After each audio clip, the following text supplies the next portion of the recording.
मानसरोवर आज जो चीन में स्थित है, कभी था मानस सरोवर के नाम से विश्वविख्यात था और उसमें रहने वाले हंस तो नीले आकाश में सफेद बादलों की छटा से भी अधिक मनोरम थे। उनके कलरव सुंदर नर्तकियों की नुपुर ध्वनियों से भी अधिक सुमधुर थे। उन्हीं सफेद हंसों के बीच दो स्वर्ण हंस भी रहते थे। दोनों हंस बिल्कुल एक जैसे दिखते थे और दोनों का आकार भी अन्य हंसों की तुलना में थोड़ा बड़ा था। दोनों समान रूप से गुणवान और शीलवान भी थे। फर्क था तो बस इतना कि उनमें एक राजा था और दूसरा उसका वफादार सेनापति। राजा का नाम धृतराष्ट्र था और सेनापति का नाम सुमुख। दोनों हंसों की चर्चा देवों, नागों, यक्षों और विद्याधर ललनाओं के बीच अक्सर हुआ करती थी। कालांतर में मनुष्य योनि के लोगों को भी उनके गुण सौंदर्य का ज्ञान होने लगा। वाराणसी नरेश ने जब उनके विषय में सुना तो उसके मन में उन हंसों को पाने की प्रबल इच्छा जागृत हुई। तत्काल उसने अपने राज्य में मानस सदृश एक मनोरम सरोवर का निर्माण करवाया, जिसमें हर प्रकार के आकर्षक जलीय पौधे और विभिन्न प्रकार के कमल जैसे पद्म, उत्पल, कुमुद, पुंडरीक, सौगंधिक, तमरस और कहला विकसित करवाए। मत्स्य और जलीय पक्षियों की सुंदर प्रजातियां भी वहां बसाई गईं। साथ ही राजा ने वहां बसने वाले सभी पक्षियों की पूर्ण सुरक्षा की भी घोषणा करवाई, जिससे दूर दूर से आने वाले पंछी स्वच्छंद भाव से वहां विचरण करने लगे। एक बार वर्षा काल के बाद जब हेमंत ऋतु प्रारंभ हुआ और आसमान का रंग बिल्कुल नीला होने लगा, तब मानस के दो हंस वाराणसी के ऊपर से उड़ते हुए जा रहे थे। तभी उनकी दृष्टि राजा द्वारा निर्मित सरोवर पर पड़ी। सरोवर की सुंदरता और उसमें तैरते रमणीक पक्षियों की स्वच्छंदता उन्हें सहज ही आकर्षित कर गई। तत्काल वे नीचे उतर आए और महीनों तक वहां की सुरक्षा, सुंदरता और स्वच्छंदता का आनंद लेते रहे।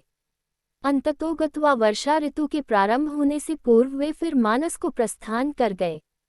मानस पहुंचकर उन्होंने अपने साथियों के बीच वाराणसी के कृत्रिम सरोवर की इतनी प्रशंसा की कि सारे के सारे हंस वर्षा के बाद वाराणसी जाने को तत्पर हो उठे। हंसों के राजा युधिष्ठिर और उसके सेनापति सुमुख ने अन्य हंसों की इस योजना को समुचित नहीं माना। युधिष्ठिर ने उनके प्रस्ताव का अनुमोदन न करते हुए ये कहा कि पंछी और जानवरों की एक प्रवृत्ति होती है। वे अपनी संवेदनाओं को अपनी चीखों से प्रकट करते हैं, किंतु जंतु जो कहलाता है, मानव बड़ी चतुराई से करता है अपनी भंगिमाओं को प्रस्तुत जो होता है उनके भावों के ठीक विपरीत। फिर भी कुछ दिनों के बाद हंसराज को हंसों की जिद के आगे झुकना पड़ा और वह वर्षा ऋतु के बाद मानस के समस्त हंसों के साथ वाराणसी को प्रस्थान कर गया।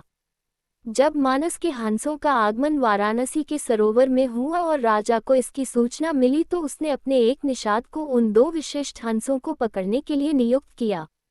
एक दिन युधिष्ठिर जब सरोवर की तट पर स्वच्छंद भ्रमण कर रहा था, तभी उसके पैर निषाद द्वारा बिछाए गए जाल पर पड़े।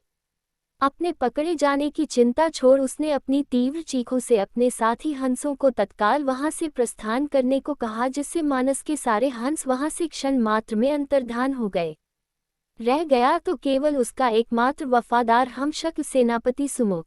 हंसराज ने अपने सेनापति को भी उड़ जाने की आज्ञा दी, मगर वह दृढ़ता के साथ अपने राजा के पास ही जीना मरना उचित समझा। निषाद जब उन हंसों के करीब पहुंचा तो वह आश्चर्यचकित रह गया, क्योंकि पकड़ा तो उसने एक ही हंस था, फिर भी दूसरा उसके सामने निर्भीक खड़ा था। निषाद ने जब दूसरे हंस से इसका कारण पूछा तो वह और भी चकित हो गया, क्योंकि दूसरे हंस ने उसे यह बताया कि उसके जीवन से बढ़कर उसकी वफादारी और स्वामी भक्ति है। एक पक्षी के मुख से ऐसी बात सुनकर निषाद का हृदय परिवर्तन हो गया। वह एक मानव था, किंतु मानव धर्म के लिए वफादार नहीं था। उसने हिंसा का मार्ग अपनाया था और प्राणातिपात से अपना जीवन निर्वाह करता था। शीघ्र ही उस निषाद ने अपनी जागृत मानवता के प्रभाव में आकर दोनों ही हंसों को मुक्त कर दिया। दोनों हंस कोई साधारण हंस तो थे नहीं। उन्होंने अपनी दूरदृष्टि से यह जान लिया था कि वह निषाद निस्संदेह राजा के कोप का भागी बनेगा। अगर निषाद ने उनकी जान बख्शी थी तो उन्हें भी निषाद की जान बचानी थी। अतः तत्काल वे निषाद के कंधे पर सवार हो गए और उसे राजा के पास चलने को कहा। निषाद के कंधों पर सवार जब वे दोनों हंस राज दरबार पहुंचे तो समस्त दरबारीगण चकित हो गए। जिन हंसों को पकड़ने के लिए राजा ने इतना प्रयत्न किया था वे स्वयं ही उसके पास आ गए थे।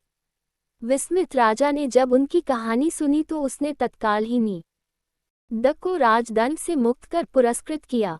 उसने फिर उन ज्ञानी हंसों को आतिथ्य प्रदान किया तथा उनकी देशनाओं को राजदरबार में सादर सुनता रहा।